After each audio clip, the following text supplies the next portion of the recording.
Magandang umaga po sa ating lahat. Ngayon ay araw ng Huwebes, October 19, 2023 at narito ang magiging lagay ng panahon para sa buong maghapon at sa mga susunod pang mga araw.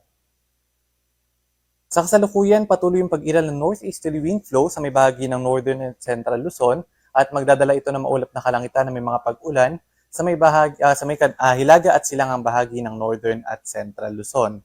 Gayun din dahil sa salubungan ng northeasterly wind flow at na mainit na hangin mula sa karagatang Pasipiko, merong nabubuong shear line na nakatutok naman sa may silangang bahagi ng southern Luzon at aasahan yung madalas na mga pag-ulan sa buong maghapon. At sa nalalabing bahagi ng ating bansa, partikular sa may southern Luzon, Visayas at Mindanao, magkakaroon lamang ng mga isolated rain showers and thunderstorms. At para naman sa magiging lagay ng panahon ngayong araw, dito sa Kalakhang Luzon, inaasahan nga natin yung maulap na kalangitan na may mga pag-ulan sa may Batanes, Cagayan, Isabela, gayon din sa may Apayao at sa may Kalinga dahil po yan sa epekto ng northeasterly wind flow. At mahinang pag-ulan naman o mga pulupulong mahihinang pag-ulan o pag-ambon ang mararanasan sa nalalabing bahagi ng northern at central Luzon.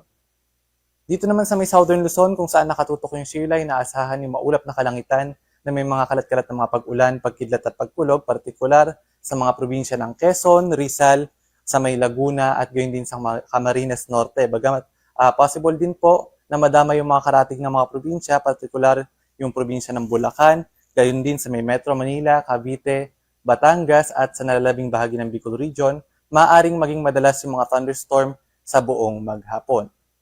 At sa nalalabing bahagi pa ng ating ng Luzon, magiging bahagi maulap hanggang sa maulap yung kalangitan and possible nga yung mga thunderstorms, especially sa hapon at sa gabi.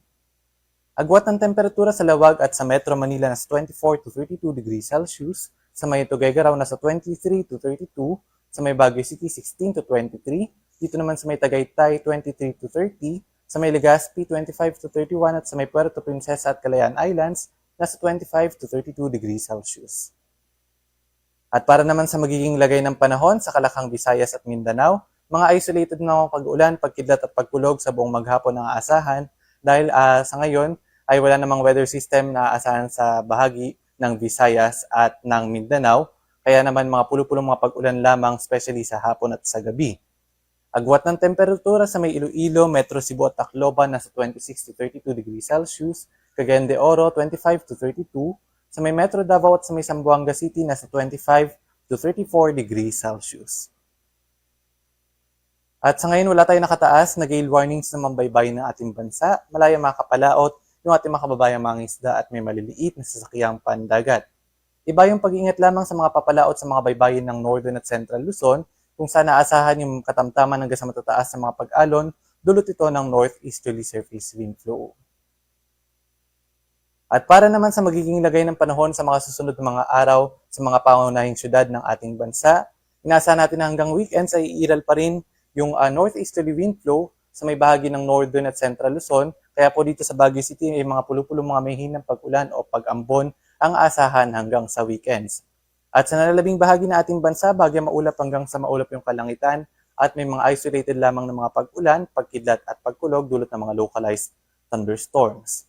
Agwat ng temperatura sa Metro Manila sa 24 to 32 degrees Celsius, sa may Baguio City 16 to 23, sa may Legazpi 25 to 31, Metro Cebu 25 to 32, at dito naman sa may Metro Davao, ang agwat ng temperatura ay nasa 24 to 34 degrees Celsius. At ang haring araw ay sisikat ngayong 5:48 ng umaga at lulubog naman mamayang 5:34 ng gabi. At para sa karagdagang updates, lalong-lalo na sa mga thunderstorm at rainfall advisories, ugaling bisitahin ng ating social media accounts, DOST_Pag-asa, at para sa karagdagang impormasyon, bisitahin ang ating website pag-asa.dost.gov.ph. At yan po muna ang latest mula dito sa Pag-asa Weather Forecasting Center. Ito po si Patrick Del Mundo. Magandang umaga po sa ating lahat.